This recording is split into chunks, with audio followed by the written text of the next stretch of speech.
මහණෙනි සත්වයන්ට යෞවන කාලෙට ඇති වෙනවා මොකද්ද? යෞවන මදේ. මද කියන්නේ මත්වීම. මත්වීම කියන්නේ වෙරි. ඩෝප්. තරුණ කාලේ ඇති වෙනවා වෙරියක්. ඔබට ඇති උන්නේ නැද්ද දැන් වයසට ගිහිලා හිටියට? තරුණ වෙරිය හටගත්තේ නැහැ? හටගත්තා. දැන් වෙරි හිඳිලා. ඇයි හේතුව? නාකි වුණා. එතකොට දැන් ඉන්න කාලේ දැන් අපිට වෙරි හිඳුනාට අනිත් තරුණ තරුණියන්ට වෙරිද නැද්ද? වෙරි පිට ඉන්නේ. ඇයි හේතුව? දන්නේ නැහැ. තමන් ජරාවටපත් වෙනවා. තමන් ජරාව ඉක්මවා ගිහිල්ලා නෑ කියලා දන්නේ නෑ. මේකේ භයානකම මං කියන්නම්. මේකේ තියෙනවා ඉස්සරහට.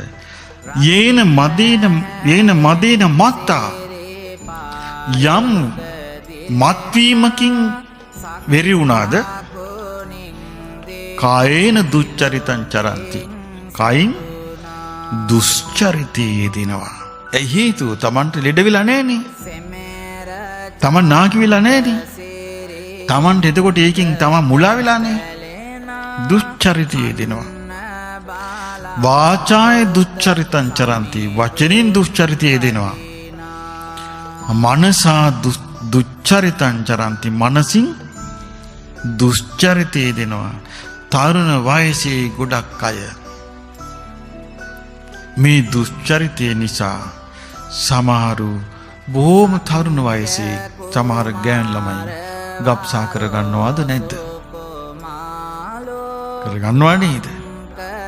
Taman දැනගත්ත නම් අනේ මම මහලු වෙලා යන ධර්මතාවයකට අයිති එක්කෙනෙක්.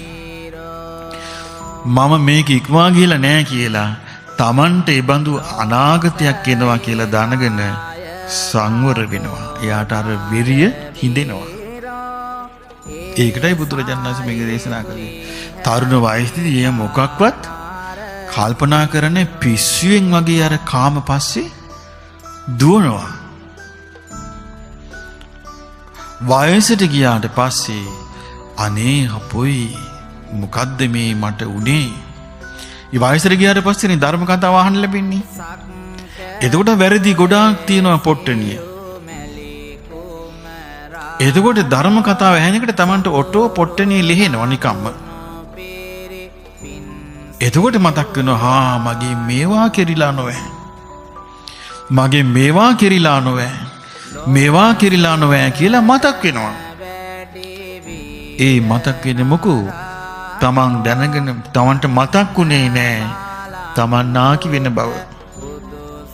Tamanට මතක්ුනේ නෑ ජරාවට පත් වෙන ස්වභාවය Taman ඉක්ම ගිහිල්ලා නැති බව. හැමතිස්සෙම තිරියන් වෙලා ඉන්න පුළුවන් කියලා හිතුවා.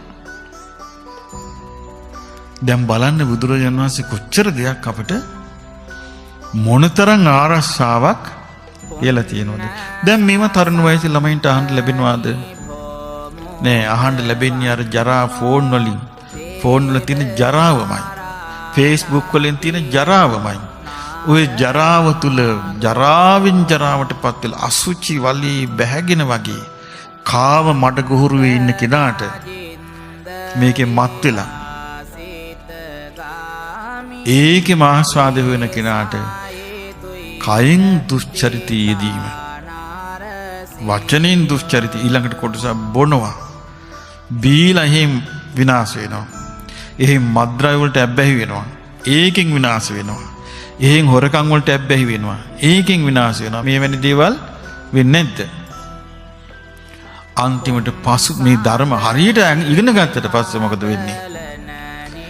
මහා විශ්වෝපයකට මහා පසුතැවිල්ලකට පත් වෙනවා. භයානක වැඩේ එක නෙමෙයි. Tamanට මේක කාටවත් කියා ගන්න බෑ. ලැජ්ජයි නොවේ. කියා ගන්න බෑ වෙච්ච සංගීතය. ඊට පස්සේ මොකද වෙන්නේ? හිත ඇතුලෙන් Tamanටම නිඳා කර කර ඉන්නවා. සුගතියක් හැදෙයිද? සුගතිය හදාගන්න පුළුවන් තිසරණේ මනාකොට පිහිටියොත්. තිසරණේ මනාකොට පිහිට ගන්නට බැරි වුණොත්